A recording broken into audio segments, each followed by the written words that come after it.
Hi tout le monde, c'est Ingrid. Aujourd'hui, vidéo très spéciale car c'est une collaboration avec Mistral Face. Konnichiwa les gens, c'est Mistral Face. Pour cette vidéo, on va parler des théories autour de l'univers de SLG. Oui, je sais, je parle beaucoup trop de SLG sur cette chaîne, mais c'est là qu'intervient l'anecdote d'écriture. À la base, on voulait faire une vidéo sur les théories des univers de YouTube en général, mais on n'a pas trouvé de théories sur d'autres sujets que SLG. Alors, commençons. Première théorie.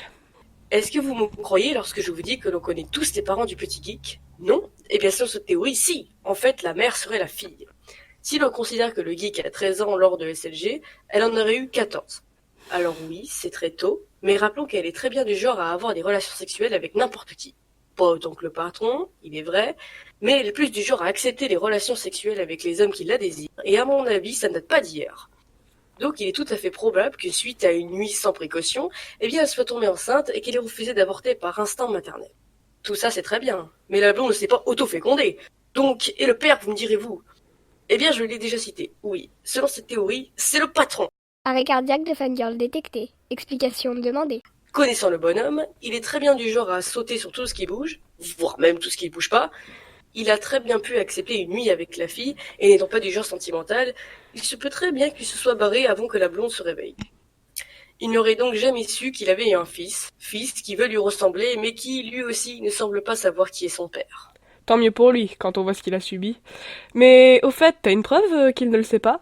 Une phrase de Mathieu qui dit « Ça va être pire que la fois où j'ai dû lui expliquer que l'on ne saurait jamais vraiment qui était son père ». Cette phrase renforce pas mal l'idée que la fille n'est pas du genre à avoir une relation monogame. Mais curieuse coïncidence, c'est le patron et la fille que Mathieu a choisi dans le SLG Shot sur l'avortement pour schématiser comment avoir un bébé. Alors oui, la fille sert un peu de bouche-trou pour toutes les apparitions féminines, mais pourquoi avoir pris le patron et le mec de l'instant panda sur Baby Your Body? Donc je suis persuadé que les parents du geek sont ces deux personnages. Ça se tient, mais moi, j'ai mieux. Ah bon, je n'avais pas calculé que c'était un concours de qui a la meilleure théorie, mais vas-y. Tu dis que le patron est le père du geek? Ok. Mais moi, je te dis que le geek est le père d'Antoine Daniel. What? J'ai perdu mon cerveau là. Mais explique parce que le public va pas tarder à nous balancer des torches et des fourches pendant que les fangirls décèdent de crise cardiaque. Ok, alors j'explique. En fait, ma théorie dit que le patron est le grand-père d'Antoine. Mais si on fait le lien avec ta théorie, le geek est donc le père du boss final des internets. Je m'explique. Dans le What the Cut numéro 23, Antoine s'occupe d'une vidéo d'un mec fumant, chantant et se rasant sous la douche. À 0,50 de la vidéo, il dit « Le mec fume sous la douche, comme un patron ». Alors question, comment sait-il que le patron fume sous la douche? Et il répond à 2,14 de la vidéo « Oui, j'entre toujours dans la salle de bain quand mon grand-père prend sa douche, toujours ». Donc le patron est le grand-père du Chewbacca de YouTube. Mais merde, mais ça se tient. Bon, par contre, j'ai un peu mal au crâne suite à ces arbres généalogiques à comprendre. Si on s'éloigne de tout ça pour parler de Jeanne, cette théorie, contrairement aux deux autres qui viennent de vous être présentées, n'est pas de moi ni de Ingrid, mais de M sur Wattpad. Le lien de ce compte est dans la description et cette théorie mérite le détour. Jeanne est une IA contrôlée par l'opérateur, Steve. Et si Steve et Jeanne n'étaient pas si gentils que ça? Certes, ils ont sauvé Mathieu de l'homme masqué, mais n'ont-ils pas aussi pour but de soigner Mathieu comme le docteur Frédéric? Pour ma part, c'est le cas, et je pense que Steve a réactivé Mathieu en dernier dans le programme SLG, exprès pour pouvoir laisser aux autres le temps de refaire leur vie. Ainsi, il serait séparé de Mathieu et n'aurait plus aucune raison de revenir. Comme ça, plus de personnalités multiples et plus de schizophrénie, et Mathieu est soigné. Mais l'opérateur veut aussi que Mathieu continue SLG, je ne sais pas pourquoi. Et c'est pour ça qu'il a accepté qu'il revoie les autres personnalités, car sinon il refuserait de continuer son émission, et c'est ainsi qu'il fut téléporté vers le patron. Une réplique du criminel m'a mis la puce à l'oreille. C'est le « j'ai vraiment essayé, gamin. J'ai vraiment essayé ». Cette phrase peut être prise dans plusieurs contextes, mais dans celui de ma théorie, ce serait plutôt « j'ai essayé de rester avec toi ».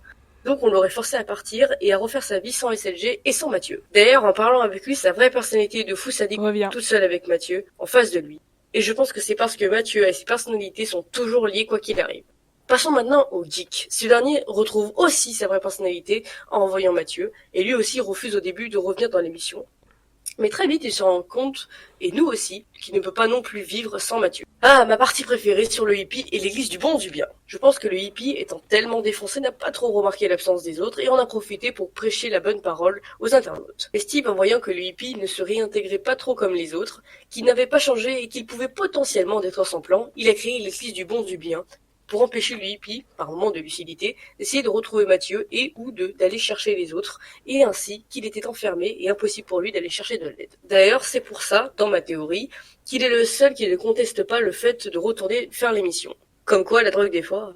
Et puis, le panda. Le panda, voulant de base révolutionner le monde à sa manière, en a profité pour se casser et faire ce qu'il voulait. Soutenu et manipulé par Steve, un peu comme Anakin et le Seigneur Sith. Mais très vite, il se serait rendu compte de sa connerie et qu'il ne pouvait pas vivre non plus sans Mathieu. Après le SLG-100, celui aurait bien voulu retourner avec Mathieu, mais Steve en a empêché. Et Jeanne serait aussi peut-être dans le coup. Mais cette dernière, apprenant vite, et surtout apprenant la mode sommet, pourrait se rebeller contre Steve. Enfin bref, Steve est aussi sûrement le Mathieu du teaser. Très bonne théorie, mais moi j'en ai une dernière qui contredit un petit peu la sienne. Mathieu a essayé de créer une nouvelle personnalité pour remplacer le panda, car les instants panda de ce dernier commençaient à tourner en rond. Mais lorsqu'il a créé la nouvelle personnalité, il l'a trouvée sans intérêt et s'en est débarrassé. Du moins, c'est ce qu'il a pensé. Le panda a été courroucé par le fait qu'on veuille le jeter à la poubelle, mais avant que qui que ce soit ait pu l'ouvrir, ils ont été enlevés par l'homme au masque pour le live de la terreur. Mathieu s'est fait tuer, et ses personnalités sont devenues réelles. La personnalité que Mathieu avait jetée est, contrairement aux autres, retournée chez Mathieu. Et vu qu'il avait un bon skill en informatique, il a fabriqué une IA. Pour faire vivre à Mathieu ce qu'il avait vécu, c'est-à-dire être jeté, il a attendu que toutes les autres personnalités aient refait leur vie pour ramener Mathieu.